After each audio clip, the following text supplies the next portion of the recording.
You do know when you upgrade your self-talk, the way that you talk to yourself inside your mind and all the words that you allow to tumble out of your mouth, that you can change your reality. So if you're looking at your reality right now going, oh, don't really like this is a bit pants, then you need to turn the mirror back and take ownership for your part in creating that.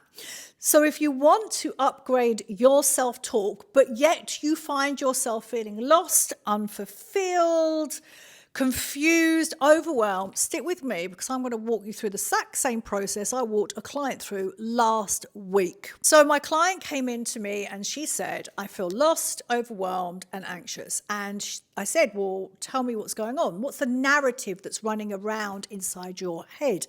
And she said, I don't get it. I'm doing everything, but I still don't love myself. It's not enough.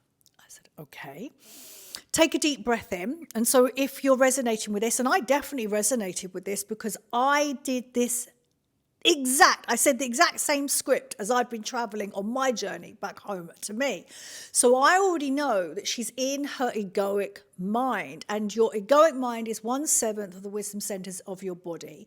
And if you only stay up here and you identify with your ego, then you're always going to be fixated on looking for solutions.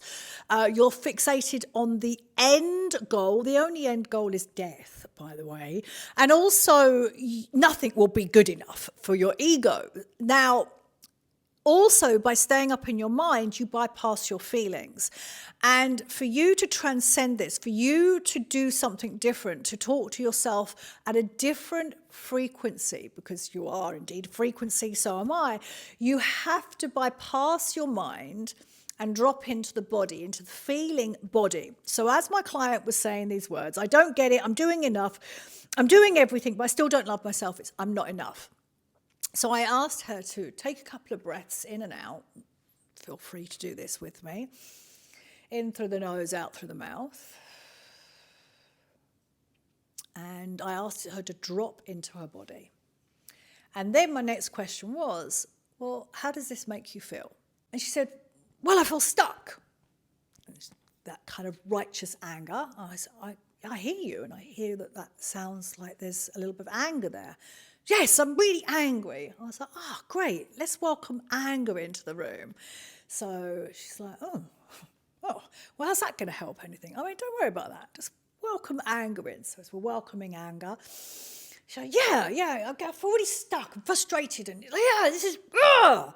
So she allowed herself to feel more anger. I was like, yeah, just feel the anger. And I'm doing a very fast-forwarded version of this. So as she gave herself permission to feel the anger, I said, well, what's underneath the anger? And she's like, I don't know. I said, well, if you did know, what would be under the anger? So she takes a deep breath in and out. Then her face changed. And she softened. She went, sadness. I thought, oh, let's welcome in sadness. Let's welcome in sadness. Oh, take a deep breath in. Allow sadness to be here with us. So we allowed sadness to be here. I said, we don't have to fix it. We don't have to solve it. We don't have to dismiss sadness. Sadness is a part of your psyche. Anger is a part of your psyche. They're your allies. Welcome them in. Invite them to have a seat at your table. So she's sitting with this. I could see she's not 100% sure, and that's okay. And I noticed that and welcome that in too. I see the quizzical part or the cynical part. Welcome that in too. Let's all have a party. So as she sits there with all these feelings, guess what she's doing? She's in her body. Makes me want to cry, this work. She's in her body. She's left her mind, her egoic mind. She's travelled deeper into the wisdom of herself. This is where your wisdom lies. This is where all your answers lie.